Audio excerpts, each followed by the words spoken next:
तो अभी ये ऑटो इम्यून डिसऑर्डर क्या होता है?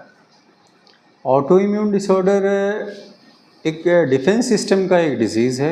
इम्यून सिस्टम का रोल होता है बॉडी को एक प्रोटेक्शन कवरिंग प्रोवाइड करना। कवरिंग इन द सेंस बाहर से जो एलर्जेन हमारे बॉडी में आएंगे, बाहर से जो भी बैक्टीरिया, वायरसेस, फंगाई जो हमारे बॉडी के लिए नुकसानदायक हैं, बॉडी के खुद के अंदर में एक डिफेंस सिस्टम है, ये एक्टिवेट होता है और तुरंत उसको किल आउट करके बॉडी को बचा लेता है। ये एक्चुअली इम्यूनिटी का एक पार्ट है। इसको दो प्रकार से देखा जाता है, एक एक्टिव होती है, एक पैसिव होती है।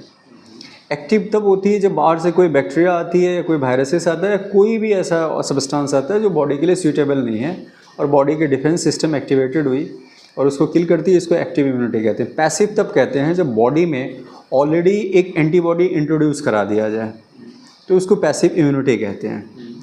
अब ये एक डिफेंस है, इसके पास एक मेमोरी है, उसको मालूम है, ये पहचानती है कि कौन मेरा अपना है, कौन पराया है। जैसे ही इसकी मेमोरी परवर्टेड हो जाती है, बाहर से कोई आके बॉडी को डैमेज करे, तब ये एक्टिवेट ना होके अब इसकी मेमोरी में धीरे धीरे परवर्जन आ रहा है। अब ये बॉडी के खुद की सेल जिसको प्रोटेक्ट करने के लिए रखी गई हैं, उसी के ऊपर में अटैक करके उसी को मारना शुरू कर दे।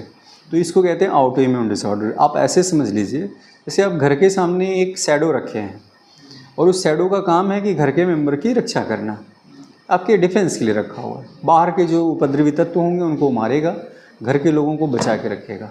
एंड समहाउ अगर उसकी मेमोरी करप्ट हो जाती है, मेंटल बैलेंस को लॉस्ट कर देता है और उसके बाद में घर के लोगों को ही वो मारना शुरू कर दे, तो this situation is known as auto immune disorder.